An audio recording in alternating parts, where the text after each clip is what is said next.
Notre troisième invité ce matin, on va parler du secret médical. Bonjour, docteur Philippe de Chazourne. Bonjour.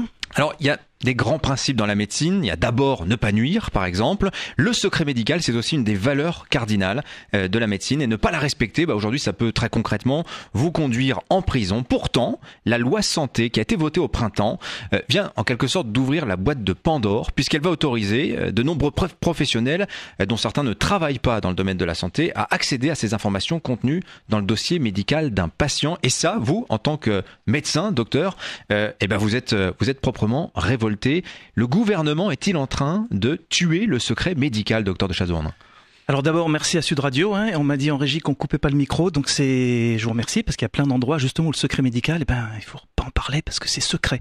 Oui, la loi santé, et notamment par le décret du 20 juillet qui vient d'être publié, va peut-être vendre d'ailleurs, tout est le problème de cette loi d'ailleurs, de vendre notre santé à des gens qui n'ont rien à faire dans le métier, dans le métier de professionnel de santé. Qui ? C'est des gens qui accompagnent, vous aurez des éducateurs, tout ce qui est personnel du médico-social.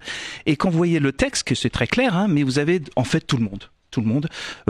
Pourquoi Comment pas ils vont y avoir accès justement? Ils vont y avoir accès via le cloud, ce fameux cloud, et via cette fameuse messagerie sécurisée santé, dont on pense que c'est pour le bien du patient et de la communauté publique, et en fait c'est pour piocher les données de santé, vos données de santé. Qui va piocher? C'est les assureurs, les mutuelles, l'industrie. Voilà, on va être connecté de partout, on saura tout sur chacun.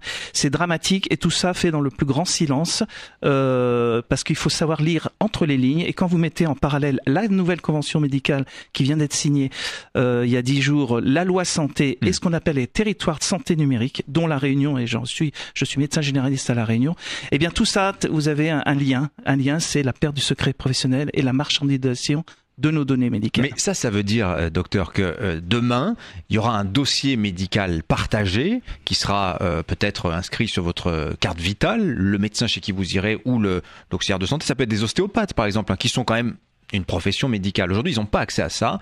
Demain, tout le monde, dès lors que vous présenterez votre carte vitale, pourra accéder à vos informations personnelles, savoir que vous avez, un problème de diabète ou une allergie aux acariens. Voilà, tout le problème de la convention, vous voyez, c'est qu'on va coder les actes. Et vous avez, parce que vous parlez des ostéopathes, vous aurez un code qui s'appelle PIV, prise en charge d'infection de la VIH, du sida. On va pas dire codage VIH, ça fait trop net comme codage. Est-ce que l'ostéopathe a vraiment besoin de savoir que la personne est séropositive ? Certainement pas. Est-ce que la personne va dire à son médecin qu'il est séropositif ou qu'il a une autre maladie ? Certainement plus. Cette confiance qu'il y avait entre le praticien et le patient, plutôt le patient envers son praticien, va disparaître parce qu'on aura peur d'avoir toutes nos données dans le cloud. Mais je vous donne un exemple. Par exemple, une assistante maternelle, les assistantes maternelles qui gardent les enfants, aujourd'hui, elles n'ont pas accès à certaines données médicales. Pourtant, ça peut s'avérer crucial de savoir que, tel enfant a une allergie à l'arachide. Et dans ce cas-là, ça peut éviter des drames aussi. Durant des siècles, il y a eu des assistants médicaux, c'est très, très bien passé. Ouais. Pourquoi faire des usines à gaz ? Tout est très simple, en fait. Ouais. Tout est très simple quand de manière orale, ça suffit, en fait. Orale, écrite, on passe son temps à échanger, nous, professionnels de santé, entre la ville et l'hôpital, entre les médecins et l'infirmière, entre le généraliste et spécialiste. On n'a pas besoin d'un État qui nous dise « Ah si, on connaît pas votre métier, mais on sait ce qui est bon pour vous. » Ça, c'est intolérable. Et vous avez parlé des assureurs, vous avez parlé des mutuelles qui, elles, aujourd'hui, vont pouvoir allègrement piocher dans vos données personnelles, avoir un accès total à vos données médicales. Comment ça va se passer ? C'est l'article 47 de la loi, la création de ce fameux institut des données de santé, où il est marqué clairement que sous prétexte d'évaluation de santé publique et le bien commun, on pourra donner ces données médicales à des organismes à but lucratif. C'est marqué la notion de but lucratif.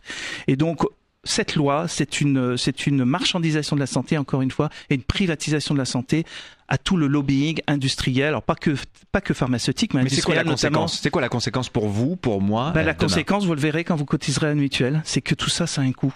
Oui. Et que ce coût, il faut bien rémunérer c'est toutes ces personnes qui travaillent. On pourrait être étiqueté sujet à risque si par exemple on a du diabète. Qui est à risque ? Qui définit le risque ? J'en sais rien. Je sais pas. Je sais même pas moi au bout de 30 ans d'exercice qui est à risque ou pas. Je vais vous donner un exemple quand même, docteur de Chazourne. Je vais vous demander de vous prononcer là-dessus. Je vais vous donner le cas d'Andreas Lubitz.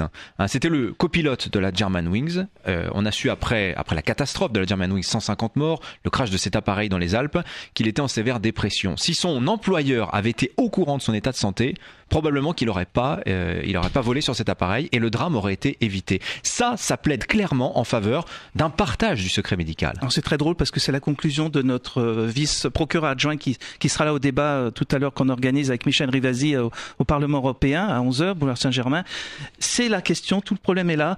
Et pour ceux qui s'intéressent pour avoir la réponse, eh bien, ils viendront nous écouter parce que c'est un réel problème. Mais c'est pas parce qu'on va pas s'appuyer sur un cas pour diffuser le secret médical de millions et de millions de personnes. Qu'est-ce qu'on partage, comment on partage? On peut en réfléchir, mais pas de manière totale et absolue, en fait. Laissons les journalistes faire du journalisme, laissons les médecins faire de la médecine et aidons-nous de tous les patients pour nous aider à trouver la bonne solution et le bon chemin. Est-ce qu'on va pouvoir, docteur, aujourd'hui empêcher ce changement? Avez-vous les moyens de résister, de ne pas remplir le dossier finalement? Pour l'instant, on est en phase expérimentale, notamment le projet OIS à La Réunion, qui est avant-garde. Ça fait 2 ans que le projet est OIS et Océan Indien, Innovation Santé. Je pense qu'on peut encore inverser le rouleau compresseur, mais quand on voit les millions que met l'État pour nous imposer et nous formater à cette idée qu'on peut plus revenir en arrière, mais on essaye. On est quelques lanceurs d'alerte pour essayer de faire comprendre que on va pas dans le bon sens et on va pas dans le bon sens du patient. On parle de sanctions financières pour les médecins qui rempliraient pas le dossier. On parle surtout d'intéressement via probablement la rémunération d'objectifs santé publique. Et si vous donnez pas votre dossier médical, vous toucherez pas la petite carotte à la fin du mois. C'est dramatique. Merci, docteur Philippe de Chazourne. Et vous serez à 11h aux côtés de Michel Rivasi, député européen, qui met le stylo dans la plaie, si je puis dire, au sujet de ce secret médical.